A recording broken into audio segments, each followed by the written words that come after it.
No dia 27 de novembro de 2019, no Distrito Comercial Central da cidade de Ningbo, na China, foi gravado um episódio do reality show de competição Chase Me.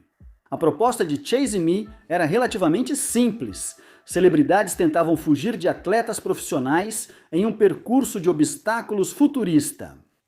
O percurso se destacava pelo seu tamanho e escala. Embora muitos programas de competição utilizem percursos de obstáculos, eles geralmente são limitados em tamanho. Chase Me, no entanto, acontecia em várias instalações enormes espalhadas pelo centro da cidade de Ningbo, com os competidores tendo que correr entre os obstáculos. Além de atravessá-los, os obstáculos também eram frequentemente dramáticos na maioria dos episódios. O clímax da perseguição consistia em uma escalada vertical de 20 andares pela lateral de um prédio ou em um intenso jogo de pega-pega. Em uma arena especialmente projetada, montada no normalmente movimentado centro de Ningbo, para usar esse local de grande destaque, as filmagens precisaram ser feitas à noite.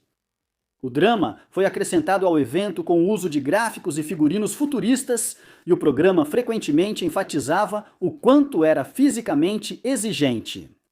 Até atletas profissionais às vezes tinham dificuldade em acompanhar o ritmo intenso, e os competidores famosos eram frequentemente filmados reclamando que estavam exaustos ou levados ao limite. Competindo como convidado famoso, em 27 de novembro de 2019, estava Godfrey Gao, um modelo e astro de cinema mais conhecido por ser o primeiro homem de ascendência asiática a ser escolhido como rosto da marca de luxo Louis Vuitton. As filmagens aconteceram durante a noite, começando no final da noite. Por esse motivo, já eram cerca de 2 da manhã do dia seguinte, quando chegou a vez de Godfrey enfrentar outra parte do circuito de obstáculos. Ele já estava no set há 17 horas nesse momento.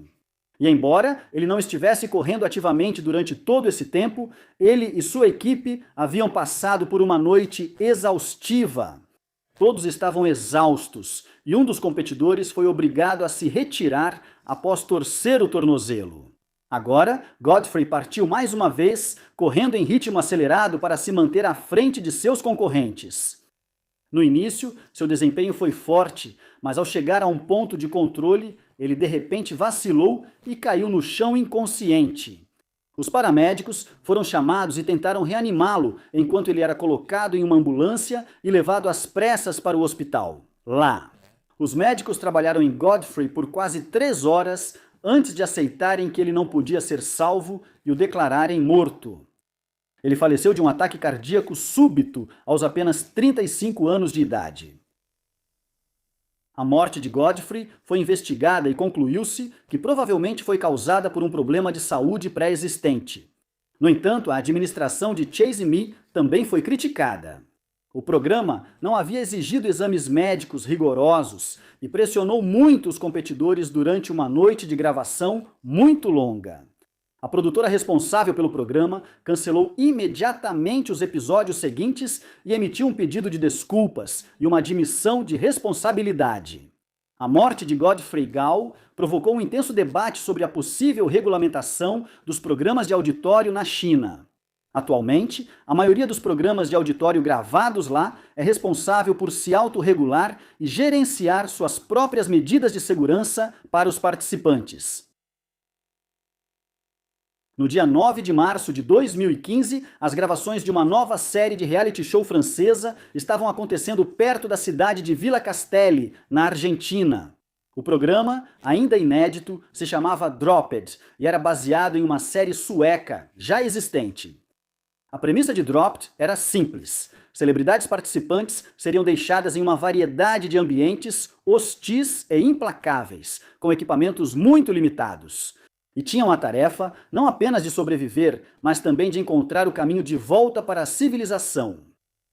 O programa teria um elemento competitivo, com os participantes divididos em 2 equipes. Cada equipe receberia um telefone celular com a bateria descarregada para ser declarada a equipe vencedora.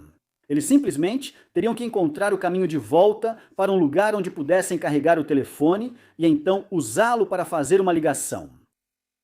A maior parte da primeira temporada seria filmada em vários locais na Argentina. Os participantes, a maioria deles atletas franceses de destaque, já haviam sobrevivido ao abandono em uma península remota no sul do país. E agora, no dia 9 de março de 2015, estavam prontos para serem levados de helicóptero para um novo local para a segunda fase do jogo.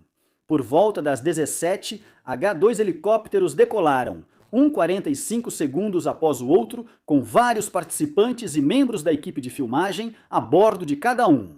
Alguns desses membros da equipe seriam responsáveis por filmar cada helicóptero a partir do outro, além de registrar a produção em terra, pela porta aberta de uma das aeronaves. Os produtores assistiam do chão, junto com outros participantes que estavam vendados para criar um efeito dramático. Como planejado, ambos os helicópteros subiram ao ar e completaram um grande círculo sobre o local enquanto começavam a seguir para o próximo destino. Um helicóptero subiu diretamente por baixo do outro, colidiu com ele e ambos caíram no chão. Os destroços pegaram fogo, matando todas as 10 pessoas a bordo dos 2 helicópteros. Entre os mortos estavam 3 participantes, a velejadora Florence Sarto, a nadadora olímpica Camille Muffet e o boxeador olímpico Alexis Fastini, além de 5 membros da equipe de filmagem que trabalhavam no projeto.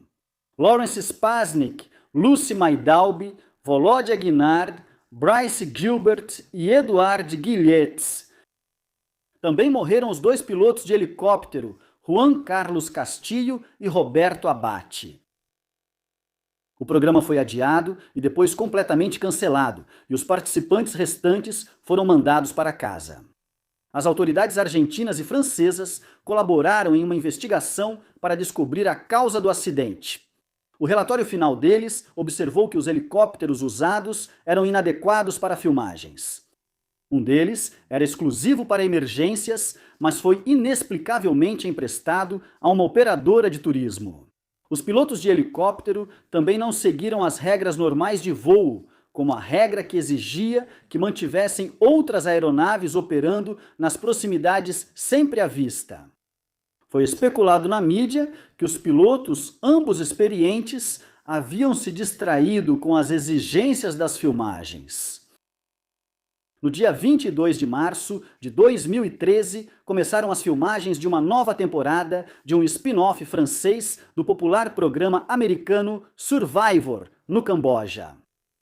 A série, chamada Koh Lanta e produzida pela Adventure Line Productions, seguia o formato de sua inspiração, Marooned. Em um local desértico, parecido com uma ilha, os participantes teriam que não apenas sobreviver, mas também competir em uma série de desafios que testavam sua força, habilidade e resistência.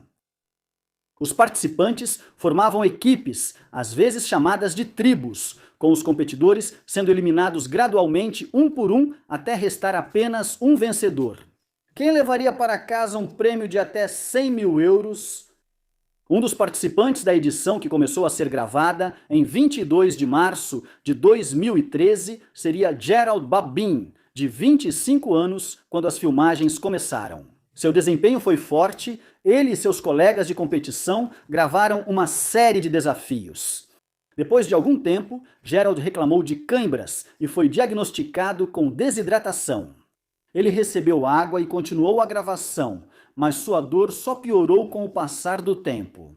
Menos de uma hora depois, ele não conseguiu continuar e foi levado para a enfermaria do local. Lá, descobriram que, longe de estar apenas desidratado, Gerald Babin estava sofrendo uma parada cardíaca. Assim que isso foi descoberto, ele foi rapidamente transportado de helicóptero para o hospital, mas a intervenção veio tarde demais e ele faleceu apesar dos melhores esforços dos médicos.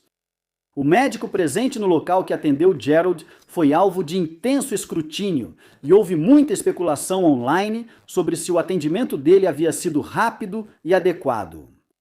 Com a abertura de uma investigação criminal, o Dr. Thierry Costa foi encontrado morto em seu quarto de hotel com um bilhete insistindo que havia tratado Gerald de forma adequada, como paciente, não como competidor, e que sua reputação manchada seria impossível de reconstruir.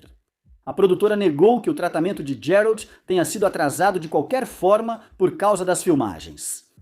A série foi suspensa por algum tempo após a morte de Gerald, mas eventualmente retomou a produção. Ela continua até hoje. A investigação criminal foi encerrada, sem que nenhuma acusação fosse apresentada. Koh Lanta continua sendo uma série de televisão popular na França e ao redor do mundo.